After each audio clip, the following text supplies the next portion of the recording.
మాజీ rebel MP Raghuramakrishnaraju తాను మళ్లీ నర్సాపురం లోక్సభ స్థానం నుంచి టీడీపీ జనసేన మిత్రపక్ష అభ్యర్థిగా బరిలో దిగనున్నానని ఆ క్రమంలో ఇప్పటికే నియోజకవర్గంలోని ఆయా పార్టీ శ్రేణులతో సమావేశమైనట్లు ప్రకటించారు. అయితే తనకు టికెట్ ఇచ్చేందుకు సదరు మిత్రపక్షం నిరాకరిస్తోందంటూ అధికార ఫ్యాన్ పార్టీ తనపై తప్పుడు ప్రచారం చేస్తుందని, కానీ ఆ ఎంపీ సీటు తనకు ఎప్పుడూ రిజర్వ్ అయిందని ఆయన పక్కా క్లారిటీగా ప్రకటించేశారు. ఇక తనపై పోటీ చేసేందుకు ఫ్యాన్ పార్టీకి అభ్యర్థులు లేరని, ఓవేళ ఎవరున్నా బరిలో దిగి పోటీ చేసినా చిత్తుగా ఓడిపోవడం ఖాయమని, ముందు అభ్యర్థిని వెతుక్కోవాలంటూ జగన్ అండ్ కోకి రఘురామకృష్ణరాజు ఓ సలహా లాంటి సూచన చేశారు. దీంతో నర్సాపురం లోక్సభ స్థానం రాజకీయం కాకరేపుతోంది. మరోవైపు ఇదే లోక్సభ స్థానం నుంచి ఫ్యాన్ పార్టీ అభ్యర్థిగా ప్రముఖ నటుడు రెబల్ స్టార్ కృష్ణరాజు భార్య శ్యామలాదేవిని బరిలో దింపాలని తాడేపల్లి ప్యాలెస్ లోని పెద్దలు నిర్ణయించారన్న ఓ చర్చైతే గతం నుంచే పొలిటికల్ సర్కిల్లో వైరల్ అవుతుంది. అయితే జనవరి 20వ తేదీ రెబల్ స్టార్ కృష్ణరాజు జయంతి. ఈ సందర్భంగా ఉమ్మడి పశ్చిమ గోదావరి జిల్లాలోని ఆయన స్వగ్రామం మొగల్తూరులో భారీ వైద్య శిబిరాన్ని ఏర్పాటు చేస్తున్నారు. అందుకోసం శ్యామలాదేవి ఆధ్వర్యంలో పనులు ఇప్పటికే పూర్తయ్యాయి.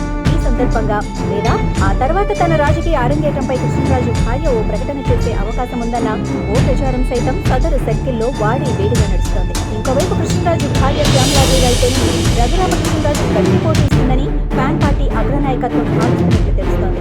గతంలో ఇదే నియోజకవర్గం నుంచి కృష్ణరాజు ఎంపీగా భారీ మెజారిటీతో గెలుపొందారని, అనంతరం ప్రధాని వాజ్పేయి ప్రభుత్వంలో మంత్రిగా కూడా పనిచేశారని, అంతేకాక నర్సాపురం లోక్సభ నియోజకవర్గ పరిధిలోని వారి సామాజిక వర్గం ఓట్లు భారీగా ఉన్నాయని, ఓట్లే అభ్యర్థి గెలుపును నిర్ణయిస్తాయని సదరు నాయకత్వం ఇప్పటికే ఓ అంచనాకు వచ్చినట్లు సమాచారం.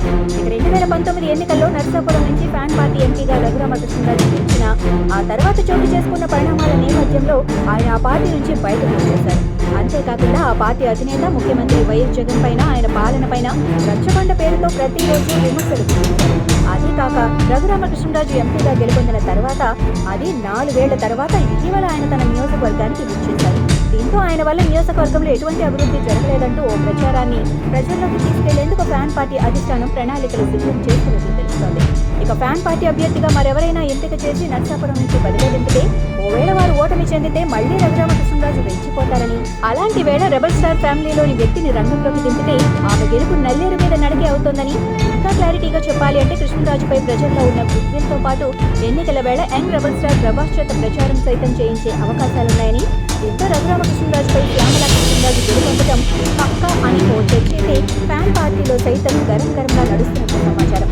గతంలోనే అంటే కృష్ణరాజు మరణించిన కొన్ని నెలలకే రానున్న ఎన్నికల్లో నర్సాపురం నుంచి ఫ్యాన్ పార్టీ అభ్యర్థిగా ఆయన భార్య శ్యామలాదేవి బరిలో దిగనున్నారంటూ ఓ ప్రచారం గట్టిగానే నడిచిందని, కానీ ఆ తర్వాత శ్యామలాకృష్ణరాజు కూడా అంశంపై ఎక్కడ మాట్లాడటం కానీ స్పందించడం కానీ జరగలేదని, కానీ ఎన్నికలు కట్టే సమయం లేదని, అలాగే జనవరి 20వ తేదీ కృష్ణరాజు జయంతి సందర్భంగా ఆయన భార్య శ్యామలాకృష్ణరాజు రాజకీయ ఎంట్రీపై ఓ క్లారిటీ ఇచ్చే అవకాశం అయితే ఉందన్న ఓ చర్చైతే పొలిటికల్ సర్కిల్లో సైతం హల్చల్ చేస్తుంది. ఓవైపు ఫ్యాన్ పార్టీలో రెబల్ ఎంపీగా గుర్తింపు తెచ్చుకున్న రఘురామకృష్ణరాజు, మరోవైపు వెండి తెర మీద తన డైలాగ్ మాడ్యులేషన్తో నాయల్టీ అంటూ ఇరగదీసే రెబల్ స్టార్ కృష్ణరాజు.